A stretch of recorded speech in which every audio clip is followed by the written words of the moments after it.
ఈరోజు మనం ఎన్నో విషయాలు ఈ ఎంజాయ్మెంట్ సైన్స్ గురించి, మరి ఎంజాయ్మెంట్ సైన్స్ అకాడమీ గురించి మనం విశదంగా కూలంకషంగా తెలుసుకుందాం. మానవుడి జీవితం ఎందుకు ఉంది? అది మౌలికమైన ప్రశ్న. మనం ఎందుకు జీవించాలి? ఎందుకు జీవిస్తున్నాం? ఈ జీవితం ఎందుకు? ఇంత చిత్ర విచిత్రమైన ప్రకృతి యొక్క నిర్మాణం ఎందుకు? ఇన్ని రకరకాల జీవరాశులు ఎందుకు? ఈ సృష్టి కార్యక్రమం అంతా ఎందుకు అన్నది మౌలికమైన ప్రశ్న. ఎంతో మంది మేధావులు, ఎంతో మంది యోగులు, ఋషులు, ద్రష్టలు అందరూ కూడాను యుగయుగాలుగా ఈ యొక్క ప్రశ్న వేసుకుని అనేక పరిశోధనలు చేసి, ధ్యాన సాధనలు చేసి, జ్ఞాన చర్చలు జరిపి తెలుసుకున్న మౌలికమైన సమాధానం ఏమిటంటే,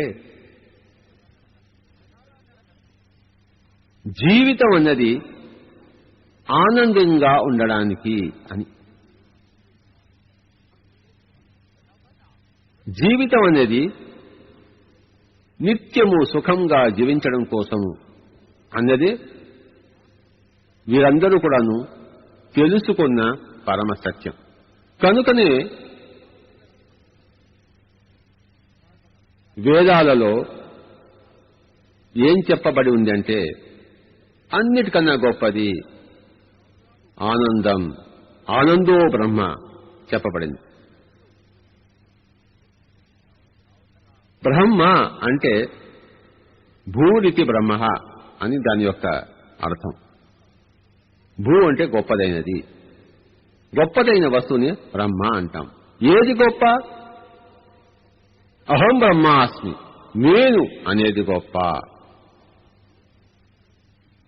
నేను అంటే ఈ జీవాత్మ. ప్రజ్ఞానం బ్రహ్మ అని చెప్పబడింది. అద్భుతమైన ఆత్మజ్ఞానం కలిగి ఉండడమే అత్యంత గొప్పదైనది అని ప్రజ్ఞానం బ్రహ్మ చెప్తుంది. అలాగే ఆనందో బ్రహ్మ, ఎప్పుడూ ఆనందంగా ఉండడమే అత్యంత గొప్పదైన వస్తువు అని ఆనందో బ్రహ్మ ద్వారా మనకి వేదాలు బోధిస్తున్నాయి. ఈరోజు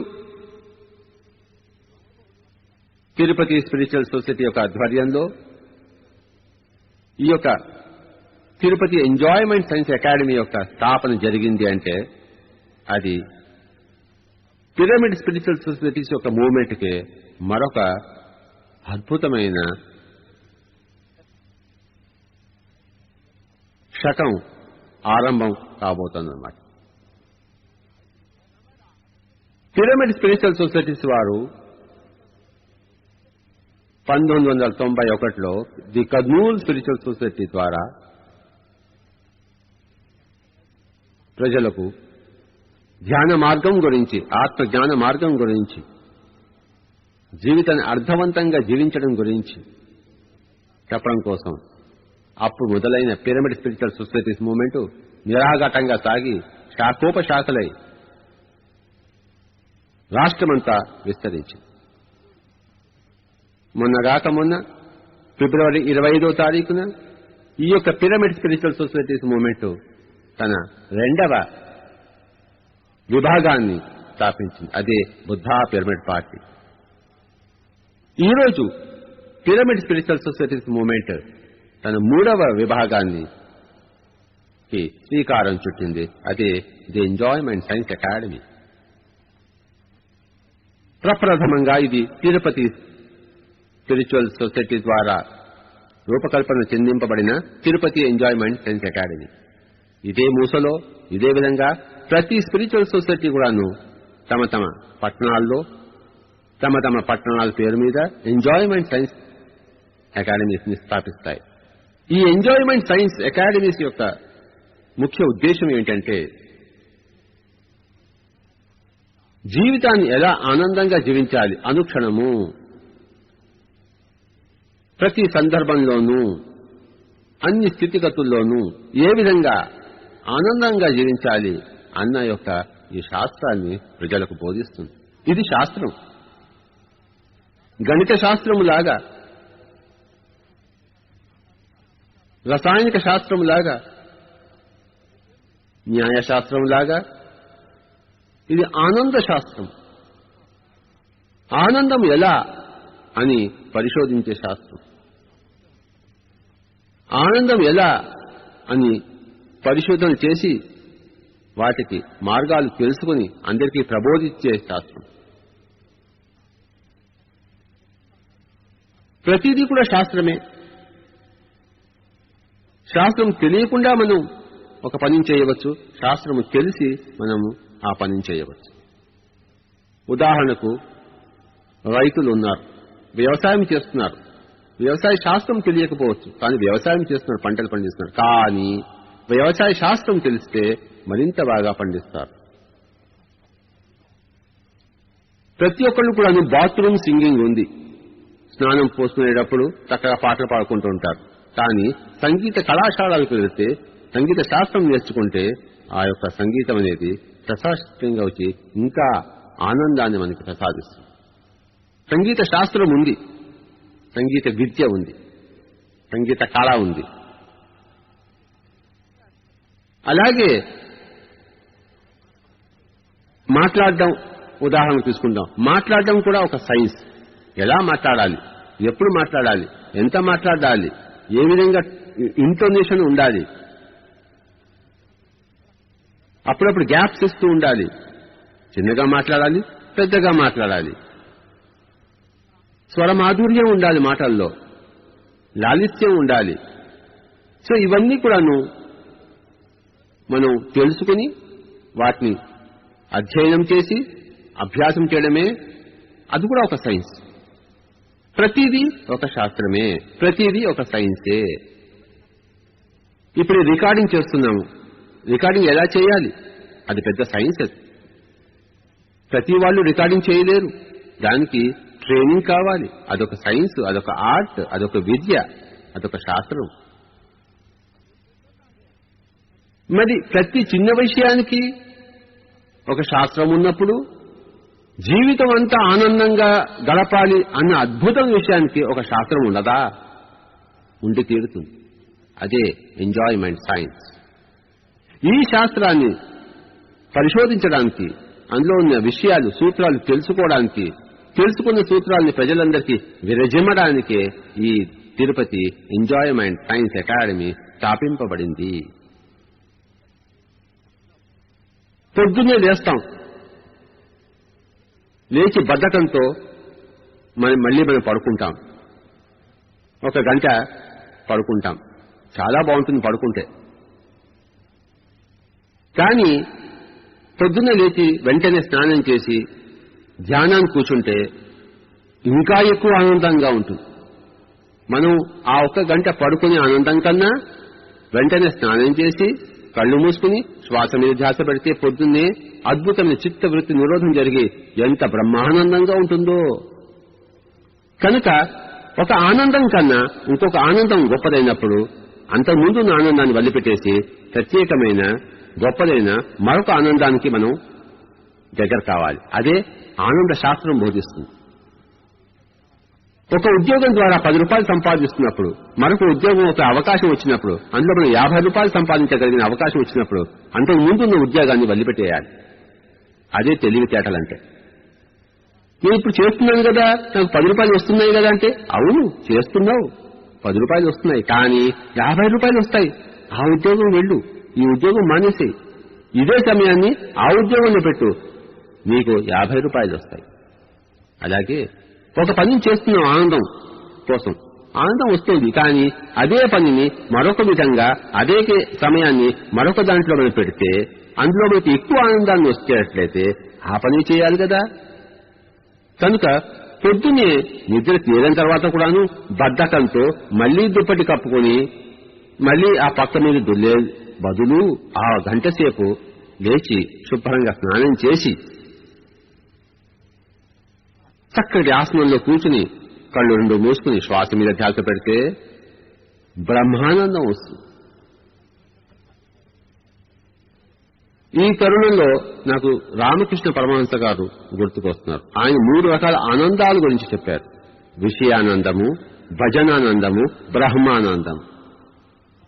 విషయానందం అంటే మనం ఏదో కాఫీ ఇడ్లీ తీసుకోవడము ఇలాంటివన్నీ అన్నమాట. భజనానందం అంటే చక్కటి సంగీతం వినడం. బ్రహ్మానందం అంటే మనలో మనం స్థితం కావడం. విషయానందం కన్నా భజనానందం ఎక్కువ. చక్కటి బిస్మిల్లా ఖాన్ సంగీతం వింటుంటే ఇంకా మనం కాఫీ తాగబుద్ధి కాదు, పడుకోబుద్ధి కాదు.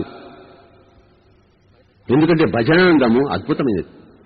దానికన్నా వేరేట్లు గొప్పది బ్రహ్మానందం. అంటే మనం ధ్యానంలో, మన సమాధి స్థితిలో చిత్తవృత్తి నిరోధం జరిగినప్పుడు పొందే ఆనందం. కనుక ఎప్పటికప్పుడు అధిక ఆనందాలను మనం జురుకుంటూ ఉండాలి.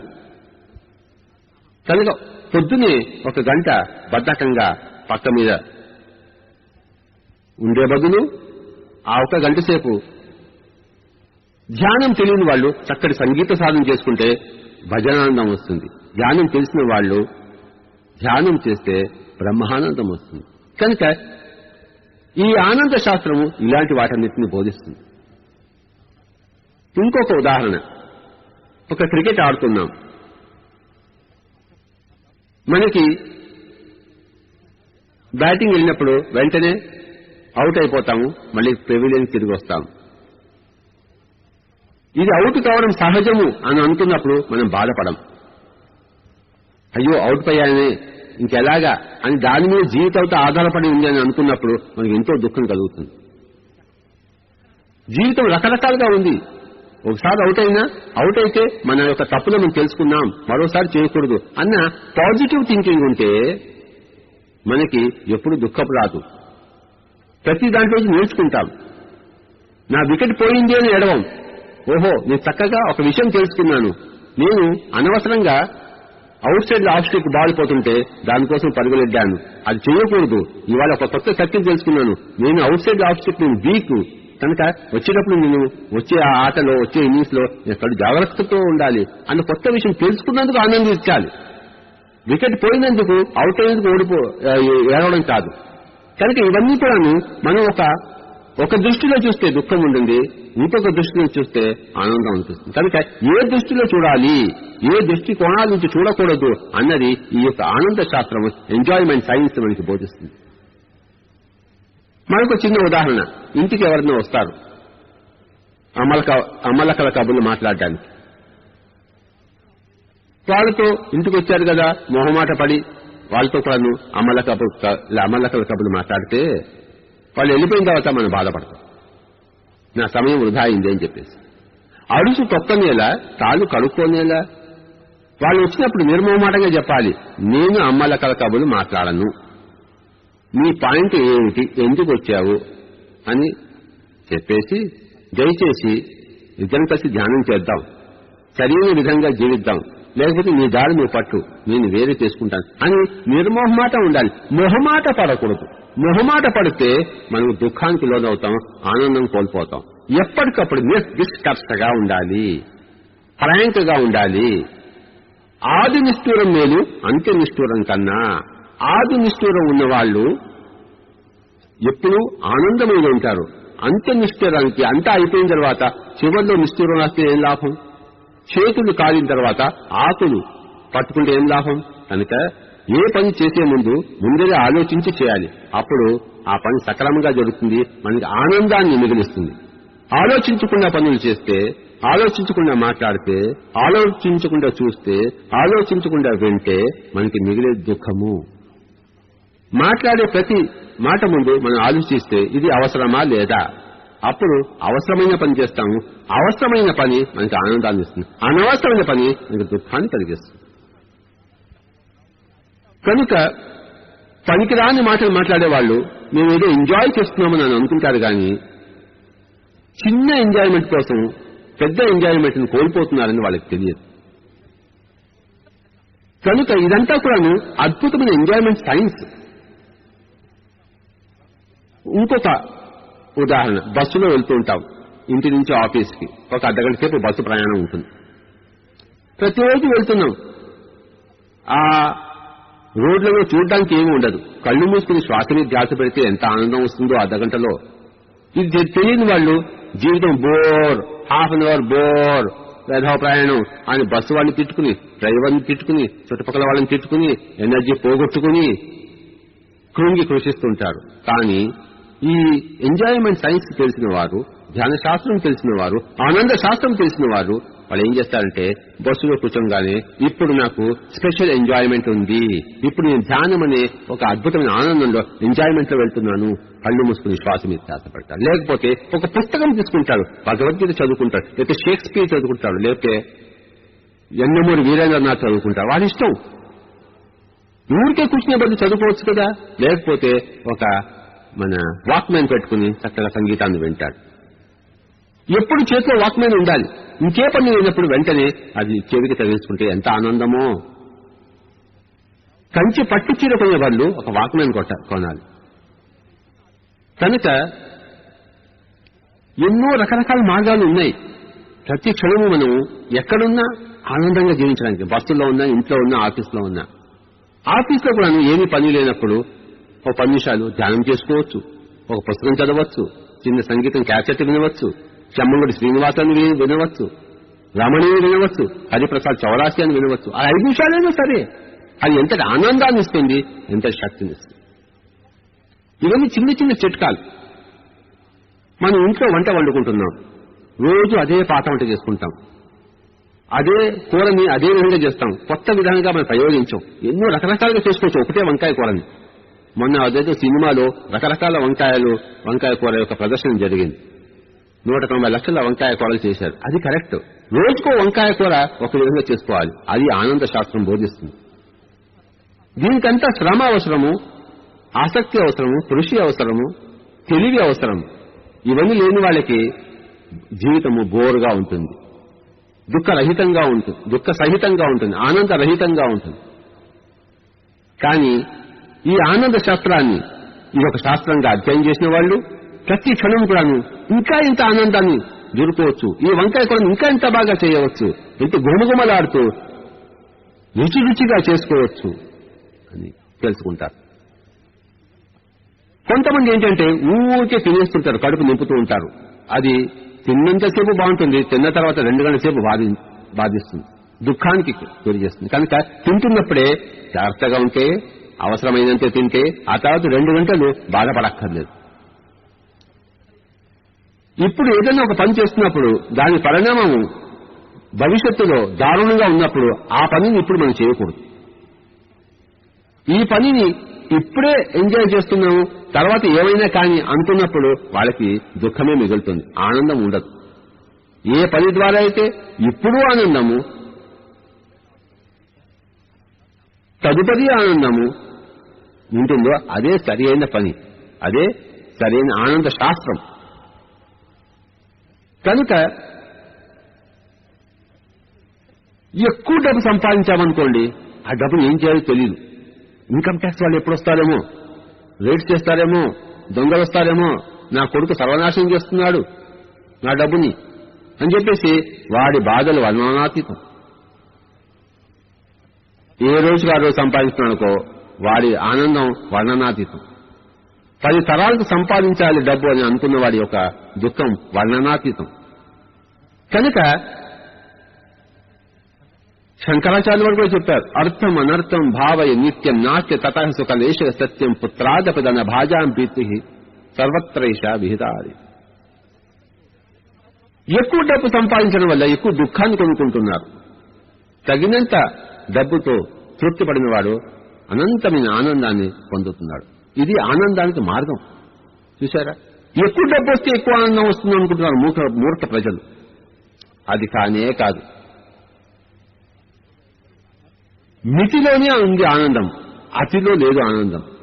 అతి సర్వత్ర వాడు చేయ. ప్రతి వాళ్ళు ఎంత అతి చేస్తే అంత ఎక్కువ ఆనందం ఉంది అనుకుంటున్నారు. కానీ ఎంత మితిగా ఉంటే అంత ఆనందం అని తెలియదు. తర్వాత జీవితం అంతా ఒకటే ఒక వస్తువు మీద ఆధారపడి ఉంటాడు సగటు మానవుడు. వాడు ఇంకే విద్య నేర్చుకోడు. వాడు ఎకానమిస్ట్ అయితే జీవితంతో ఒక ఎకానమీ చదువుతుంటాడు. వాడు ఇంకా సంగీతం నేర్చుకోడు, డాన్స్ నేర్చుకోడు, క్రికెట్ నేర్చుకోడు, కబడ్డీ నేర్చుకోడు, పేట ఆడు, అవన్నీ నాకు సంబంధించినవి కావాలనుకుంటాడు. ఎకనామిక్స్ లోనే పుడతాడు, ఎకనామిక్స్ లోనే చేస్తాడు. జీవితం అనేది మల్టీ డైమెన్షనల్ గా ఉండాలి, యూని డైమెన్షనల్ గా ఉండకూడదు. అంటే ఏకసూత్ర పథంగా ఉండకూడదు, బహుసూత్ర పథంగా ఉండాలి. అప్పుడు ఎక్కువ ఆనందం వస్తుంది. ఇంకొక చక్కటి సూత్రం ఉంది, లా ఆఫ్ డిమినిషింగ్ రిటర్న్స్ అని చెప్పేసి ఒకటి ఉంది. ఒక యాపిల్ తిన్నాం అనుకోండి, చాలా బాగుంటుంది మొట్టమొదటి యాపిల్. రెండో యాపిల్ తిన్నాం అనుకోండి, బాగుంటుంది. మూడో యాపిల్ ఇంకా తినకూడదు అనిపిస్తుంది. నాలుగో యాపిల్ తింటే దరిద్రం వస్తుంది, డోకు వస్తుంది. ఏం చేయాలి అప్పుడు? ఫస్ట్ది ఒక యాపిల్ తినాలి, తర్వాత ఇంకో సీతాఫలం తినాలి, తర్వాత ఇంకో మామిడి పండు తినాలి, తర్వాత ఇంకో జామ పండు తినాలి. డిఫరెంట్ గా వెరైటీ కొడితే అప్పుడు నీకు డోకు రాదు, అన్ని తింటావు. కానీ తినేదే తింటూ ఉంటే డోకు వచ్చేస్తుంది. మొట్టమొదటి ఉన్న ఆనందం చివరికి దుఃఖం అయిపోతుంది. కనుక మారుస్తూ ఉండాలి, విద్యలను అనేక విద్యలు నేర్చుకుంటూ ఉండాలి. అప్పుడు ఆనందం మల్టిపుల్ గా ఉంటుంది. అది లా ఆఫ్ డిక్రీజింగ్ రిటర్న్స్ కాదు, లా ఆఫ్ ఇంక్రీజింగ్ రిటర్న్స్ లో అది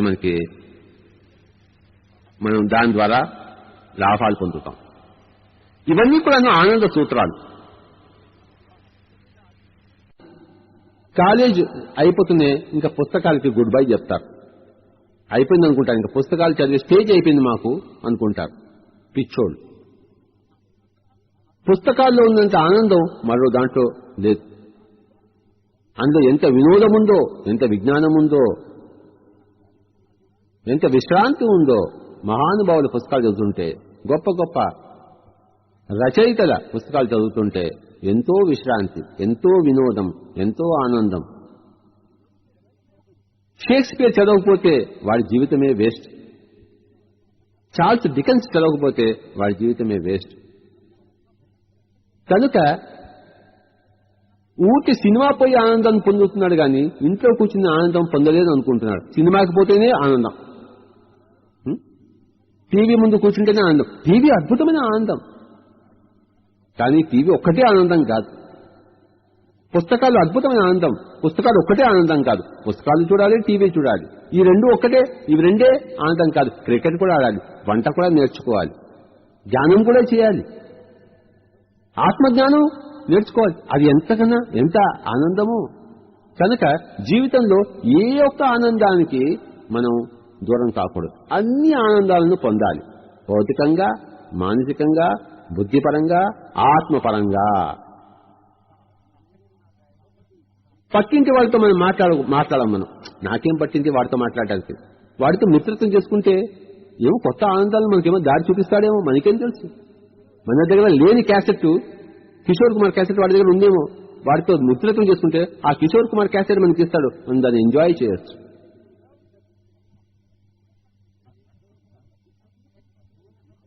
తిరుపతి పట్టణం ఉంది, చుట్టుపక్కల చక్కటి అడవులు ఉన్నాయి, కానీ అడవులోకి ఎవడో వెళ్ళు. ఈ యొక్క సిమెంట్ బిల్డింగ్ లోనే మగ్గుతూ ఉంటాడు. కాస్త అలా అడవుల్లోకి వెళ్తే, శేషాచల కొండల్లోకి వెళ్తే ఎంత ఆనందమో, ట్రెక్కింగ్లు చేస్తే ఎంత ఆనందమో, రాయి మీద పడుకుంటే ఎంత ఆనందమో.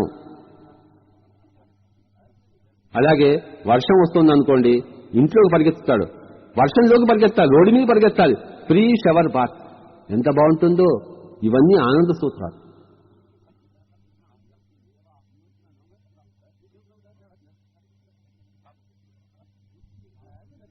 మనిషి ఎప్పుడూ ఆనందంగా జీవించాలి. అలెగ్జాండర్ ప్రపంచాన్నంతా ధ్వంసం చేసి నేను గొప్ప విజయాన్ని సాధించాను అనుకుని తనకు తిరుగు ప్రయాణంలో తన సొంత దేశానికి చేరువ అవుతున్న సమయంలో ఒక చోట విశ్రాంతి తీసుకుంటూ ఉంటాడు. తీసుకుంటూ ఈ చుట్టుపక్కల ఏమున్నాయో చూడడానికి వింతలు విశేషాలు అని అడిగినప్పుడు, ఏమీ లేవు స్వామి, ఒక ముసలివాడు ఉన్నాడు, డయోజీనిస్ అని చెప్పేసి, చాలా గొప్ప యోగి అంట, అతనే గొప్ప ప్రఖ్యాతి ఉన్నవాడు అన్నారు. అయితే అతను నా దగ్గర తీసుకురండి, నేను అతను చూస్తాను, మాట్లాడతాను అన్నాడు అలెగ్జాండర్. వాళ్ళు చెప్పారు, అతను మీ దగ్గరికి రాడండి, కావాలంటే మీరే అతని దగ్గరికి వెళ్ళాలి. అతను పట్టుకురండి రా అని చెప్పేసి శాసిస్తాడు. భటులు అతని దగ్గరికి వెళ్తారు కానీ అతను తీసుకురాలేకపోతారు. అప్పుడు అలెగ్జాండరే ఆయా డయోజనీస్ ఆ వృద్ధుడి దగ్గరికి వెళ్తాడు. డయోజనీస్ ని అడుగుతాడు అలెగ్జాండర్, ఏమిటి నీ ప్రత్యేకత అని చెప్పేసి.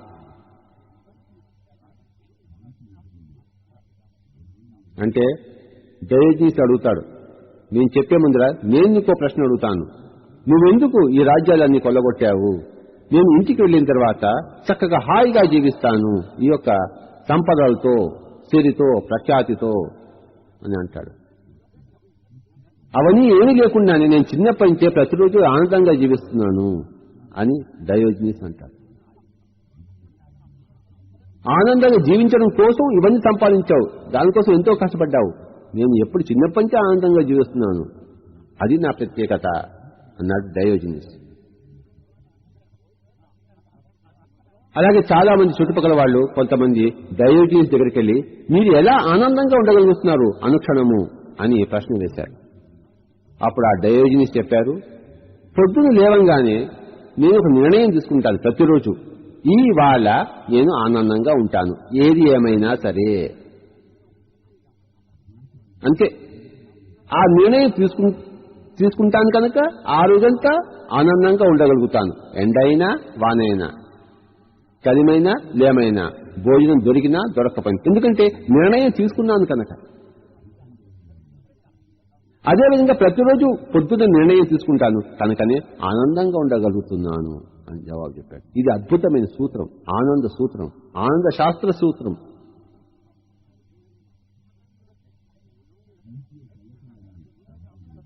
కనుక ఒక దాన్ని నిర్ణయించుకుంటేనే అది సాధిస్తాం.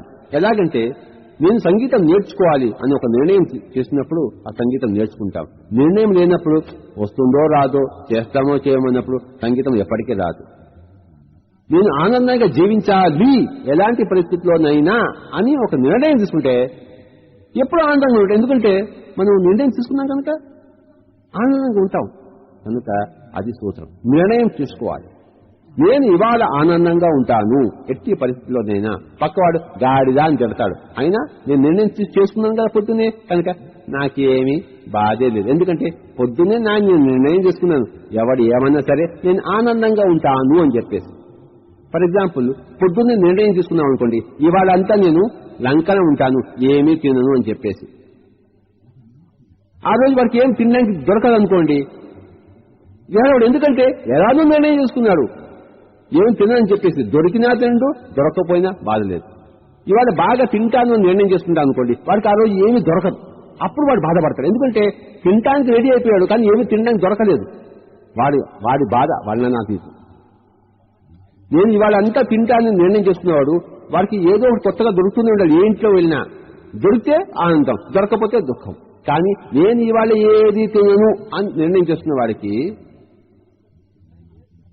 ఏది దొరకపోయినా ఆనందం, ఎందుకంటే నిర్ణయం చేసుకున్నాడు. కనుక పొద్దున్నే ప్రతిరోజు లేవంగానే ఇవాళ నాకు ధ్యానంలో అనుభవం వచ్చినా రాకపోయినా, నాకు భగవద్గీత శ్లోకం అర్థమైనా కాకపోయినా, ఆఫీసర్ నన్ను తిట్టినా పొగిడినా, ఇంట్లో పెళ్ళాం తన్నినా లేదా ముద్దు పెట్టుకున్నా, క్రికెట్ లో ఫస్ట్ బాల్లోనే అవుట్ అయినా లేదా సెంచరీ కొట్టినా, ఇవాళ నేను ఆనందంగానే ఉంటాను అని నిర్ణయం చేసుకుని వెళ్ళినప్పుడు క్రికెట్ లో వెంటనే ఫస్ట్ బాల్ అవుట్ అయినా వాడు పక్క నవ్వుకుంటూ వస్తాడు, ఎందుకంటే వాడు నిర్ణయం పొద్దునే చేసుకున్నాడు. అది చేసుకోకపోతే ఫస్ట్ బాల్ అవుట్ అయితే ఏడుస్తూ వస్తాడు. కనుక ఈ విషయం చెప్పాడు ఆ అద్భుతమైన డయోజనీస్ అనే గొప్ప ఆనంద శాస్త్రజ్ఞుడు. ఎంజాయ్మెంట్ సైన్స్ అకాడమీ ఇలాంటి వాటన్నిటిని ప్రపంచ వాంగ్మయంలోంచి, ప్రపంచ సాహిత్యం నుంచి బయటికి తీస్తుంది, అది అందరికీ ప్రచారం చేస్తుంది. ఎలాగైతే ధ్యాన సూత్రాలను, ఆత్మజ్ఞాన సూత్రాలను పిరమిడ్ స్పిరిచువల్ సొసైటీస్ వెలికి తీస్తుందో, ఎలాగైతే ధర్మ సూత్రాలను బుద్ధా పిరమిడ్ పార్టీ వెలికి తీస్తుందో, అలాగే ఆనంద సూత్రాలను ఎంజాయ్మెంట్ సైన్స్ అకాడమీస్ వెలికి తీస్తాయి, ప్రజలకు బోధిస్తాయి. తద్వారా ప్రజలందరూ కూడాను నిత్యము అనుక్షణము ఆనందంగా జీవించడానికి మార్గదర్శకులు అవుతారు. ఈ ఎంజాయ్మెంట్ సైన్స్ అకాడమీ యొక్క మాస్టర్స్, ప్రొఫెసర్స్. చిన్నపిల్లలకు చిన్నప్పటి నుంచి ఇవన్నీ బోధించాలి. చిన్నపిల్లలకి ఈ మూర్ఖులు ఏం చేస్తారంటే, నువ్వు డాక్టర్ అయితేనే నీకు ఆనందం, నువ్వు ఇంజనీర్ అయితేనే ఆనందం, లేకపోతే ఆనందం లేదు అని ఆ ప్రజలను బ్రెయిన్ వాష్ చేస్తాడు. వాడికి మెడికల్ కాలేజీలో సీట్ రాకపోతే వాడు ఆత్మహత్య చేసుకుంటాడు. నా జీవితంలో కూడా ఇలానే జరిగింది. నాకు మెడికల్ కాలేజీలో సీట్ రాలేదు. నేను హైదరాబాద్లో ట్యాంక్ బండ్ మీద తిరిగాను, ఎప్పుడు దిగుదామా అని చెప్పేసి.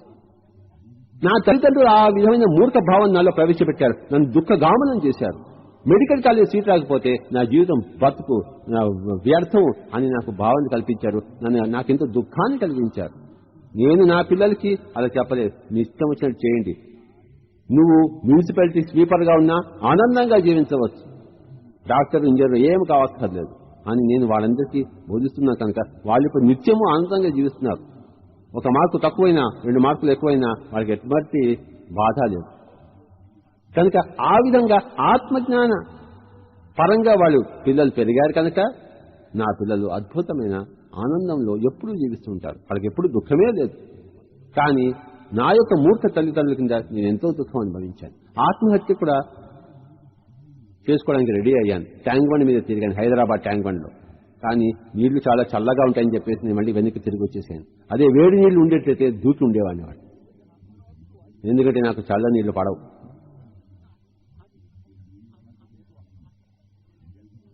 ఈ ఆనంద శాస్త్రాన్ని ప్రతి స్కూల్లోనూ ప్రతి కాలేజీలోనూ ఒక కంపల్సరీ సబ్జెక్టుగా అందరికీ ప్రబోధించాలి. ధ్యాన విద్య ఎలాగో ఆనంద విద్య కూడాను కంపల్సరీగా ఉండాలి. ధ్యాన విద్య కంపల్సరీ చేసినప్పుడే అందరూ ధ్యానం చేస్తారు, జీవితం యొక్క అర్థం తెలుసుకుంటారు. ఆనంద విద్య ప్రబోధించినప్పుడే, దాన్ని అధ్యయనం చేసినప్పుడే అందరూ ఆనందంగా జీవిస్తారు.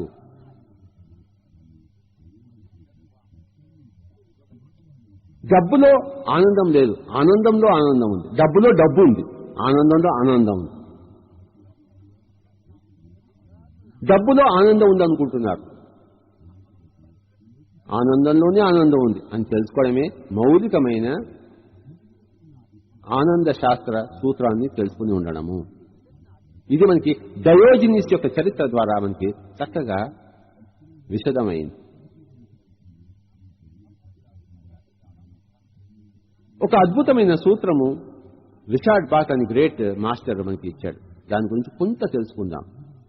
ఆయన ఏమన్నాడంటే, the mark of your ignorance is the depth of your belief in injustice in tragedy అన్నాడు. అంటే నువ్వు ఎంత దుఃఖాన్ని అనుభవిస్తుంటావో నీకంత అజ్ఞానం ఉందని నీకు నువ్వు తెలుసుకో అని చెప్పాడు. మనం దేనికైనా దుఃఖపడుతుంటే మనకి తత్సంబంధమైన అజ్ఞానం ఏదో ఉందన్నమాట. కనుకనే మనం దుఃఖాన్ని అనుభవిస్తున్నాం. కనుక అజ్ఞానాన్ని తీసేస్తే మనం దుఃఖాన్ని తీసేస్తాం. మన దుఃఖానికి కారణం మన అజ్ఞానం, అంతేకాని పక్కవాడు కాదు. పక్కవాడు అనుకుంటాం మనం వచ్చిన గొడవంతా. ఎప్పుడైతే మన దుఃఖానికి మనమే కారణం తెలుసుకున్నప్పుడు ఆ కారణాన్ని మనం తీసేస్తాము, మన దుఃఖాన్ని పోగొట్టుకుంటాము, ఆనందమయం అవుతాం. ఏది చేస్తే మనం ఎప్పుడు ఆనందంగా ఉంటామో అదే చేయాలి.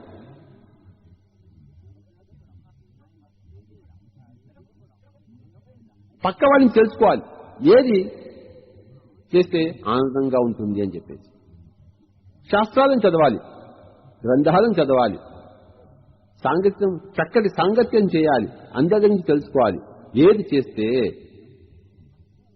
ఎప్పుడు ఆనందంగా ఉంటాము. కొంతమంది చిన్న చిన్న లాభాల కోసం అబద్ధాలు ఆడుతుంటారు. కానీ honesty is the best policy అని తెలియదు. ఎప్పుడు కూడా త్రికరణ శుద్ధిగా ఉండడమే ఆనంద సూత్రం. చెప్పిందే చేయాలి, చేసిందే చెప్పాలి, ఆలోచించిందే చెప్పాలి. మనస వాచా కర్మ ఏకంగా ఉండడమే త్రికరణ శుద్ధి కలిగి ఉండడము. త్రికరణ శుద్ధి లేని వాడికి ఆనందము ఉండదు గాక ఉండదు. త్రికరణ శుద్ధి ఉండేవాడికి ఆనందం ఉంటుంది గాక ఉంటుంది. కనుక నువ్వు ఆనందంగా ఉండాలా, త్రికరణ శుద్ధి కలిగి ఉండు. నీకు తెలియందే మాట్లాడకు, తెలిసిందే మాట్లాడు, మాట్లాడిందే ఆచరించు, ఆచరించిందే మాట్లాడు. మనసులో ఒకటి పెట్టుకుని నోటితో ఇంకొకటి మాట్లాడకు. ఇవన్నీ కూడాను ఆనంద సూత్రాలు. ఎవరైతే ఆనెస్ట్ గా ఉంటాడో, త్రికరణ శుద్ధి కలిగి ఉంటాడో వాడే నిత్యము ఆనందమయుడుగా ఉంటాడు. కనుక ఇది ఆనంద సూత్రం. ఇది చెప్పాలి, పిల్లలకి చెప్పాలి, పెద్దలకి చెప్పాలి, బంధువులకి చెప్పాలి, శత్రువులకి చెప్పాలి.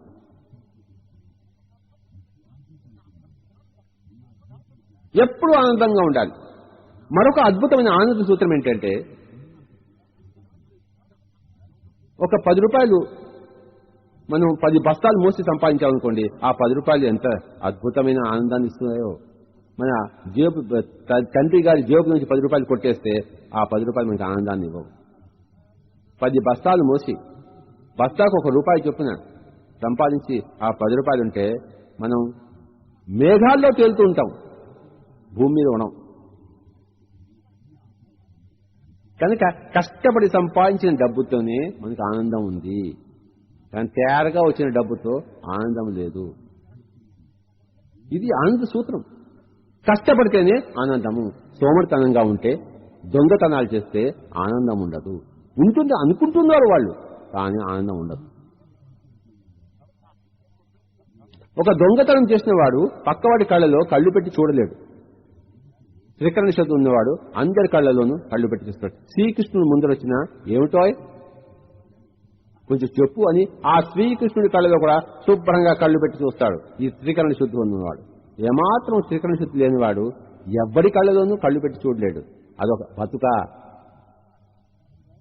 కనుక తిరుపతి ఎంజాయ్మెంట్ సైన్స్ అకాడమీ ఈ యొక్క ఆనంద సూత్రాలను వెలికి తీస్తుంది, ప్రజలకు పంచిపెడుతుంది.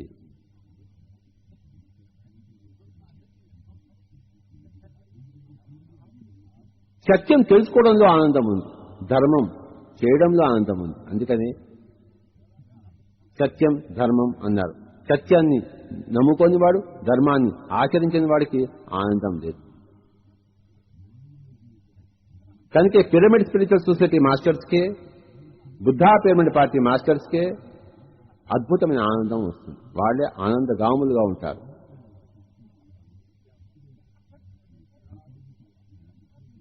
శరీరాన్ని నమ్ముకున్న వాళ్ళు, ఆత్మని తెలియని వాళ్ళు సుఖ దుఃఖాలను అనుభవిస్తుంటారు, కానీ శాశ్వత ఆనందాన్ని అనుభవించారు.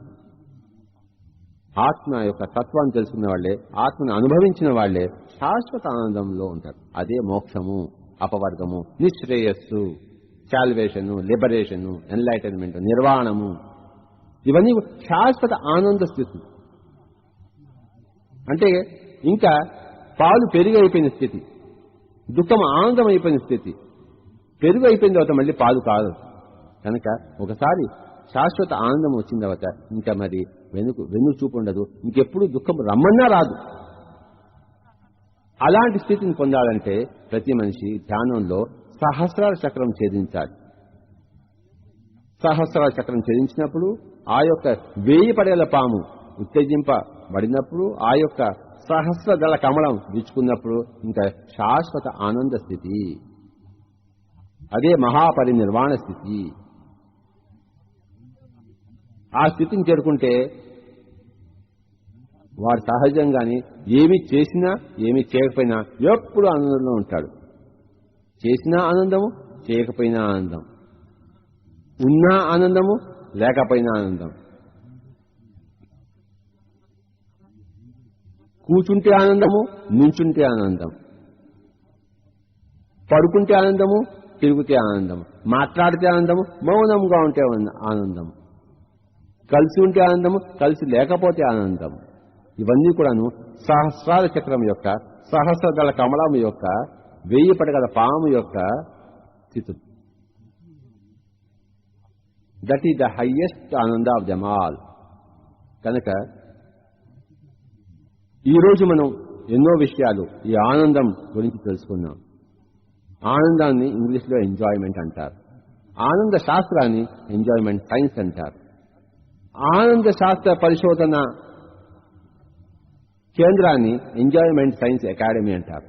కనుక ఇది ఈరోజు మనం ఈ యొక్క ఎంజాయ్మెంట్ సైన్స్ గురించి, ఎంజాయ్మెంట్ సైన్స్ అకాడమీ గురించి మనం తెలుసుకునే విషయాలు.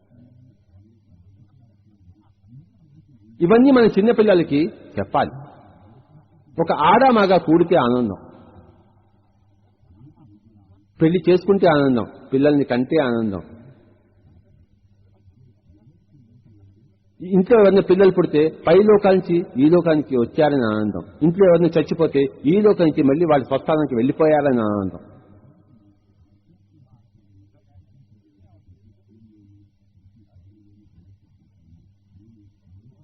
సెక్స్ ఈజ్ ఆనందం, సంభోగం ఆనందం. ఏదైనా సక్రమంగా చేస్తే ఆనందం, ఏదైనా అక్రమంగా చేస్తే దుఃఖం. కనుక ప్రతిదీ ఆనందాన్ని ఇవ్వడం కోసమే సృష్టించబడి ఉంది. ఈ యొక్క భౌతిక కాయం, ఈ యొక్క చర్మచక్షువులు, ఈ యొక్క కర్ణేంద్రియాలు, ప్రతిదీ కూడాను సృష్టిలో ఆ యొక్క విరాట్ భగవత్ స్వరూపం చేత ఆనందంలో అందరూ జీవించడం కోసమే అన్ని సృష్టించబడ్డాయి. జంతువులను చంపకూడదు, జంతువులతో ఆనందంగా జీవించాలి. కోడిని చంపకూడదు, కోడితో ఆడుకుని ఆనందించాలి. కోడిని తిని ఆనందించకూడదు, అది సరైన ఆనందం కాదు. కోడితో ఆడుకోవాలి, చిన్నపిల్లలతో ఆడుకోవాలి, ముసలి వాళ్ళతో ఆడుకోవాలి, చెట్లతో ఆడుకోవాలి, రాళ్లతో ఆడుకోవాలి, తోటి మనుషులతో ఆడుకోవాలి, దేవతా గణాలతో ఆడుకోవాలి, పంచభూతాలతో ఆడుకోవాలి, శ్రీకృష్ణుడితో ఆడుకోవాలి. ఆయన కాళ్ళకి దండాలు పెట్టాలి కాదు. ప్రతి వాళ్ళు కూడాను ప్రతి ఇతరమైన వస్తువుతో, మనిషితో, జీవితో ఆడుకోవడానికే అన్నీ ఉన్నాయి. ఆట ముఖ్యం, పాట ముఖ్యం. కనుక ఆటపాటలు, నిత్యమైన ఆటపాటల్లోనే మునిగి తేలుతుంటారు పైలోక వాసులు. మనం ఎప్పుడైతే ఈ శరీరం త్యజిస్తామో, పైలోకానికి వెళ్తామో, అక్కడ ఎప్పుడు ఆటలే, ఎప్పుడు పాటలే, రకరకాల ఆటలు, రకరకాల పాటలు, రకరకాల ఆనంద డోలికలు, రకరకాల ఆనంద విధులు, రీతులు. కనుక దాన్నే మనం స్వర్గము అన్నాం. ఈ భూమిలోనే మనం స్వర్గస్థులై ఉండాలి, జీవన్ముక్తిని సంపాదించాలి. జీవించి ఉండగానే దుఃఖరాహిత్య స్థితి అంటే ముక్త స్థితిలో ఉండాలి. అంటే ఈ యొక్క ఆనంద శాస్త్రం తెలుసుకోవాలి. ప్రతిదీ పరిమితంగా ఉండాలి, ఏది అతిగా ఉండకూడదు. ప్రతిదీ నేర్చుకుంటూ ఉండాలి, ఏ విద్యను తిరస్కరించకూడదు. ప్రతి విద్యను నేర్పిస్తూ ఉండాలి. అందరికీ నేర్పించడంలో ఉండే ఆనందం అంతా ఇంత కాదు. నేను ఎంతో మందికి ధ్యానం నేర్పించాను. ధ్యానం నేర్పిస్తుంటే ఉండే ఆనందం ఎంత ఉందో అది నాకే తెలుసు. ధ్యాన విద్యను నేర్పించని వాళ్ళకి ఆ యొక్క ఆనందము తెలియదు.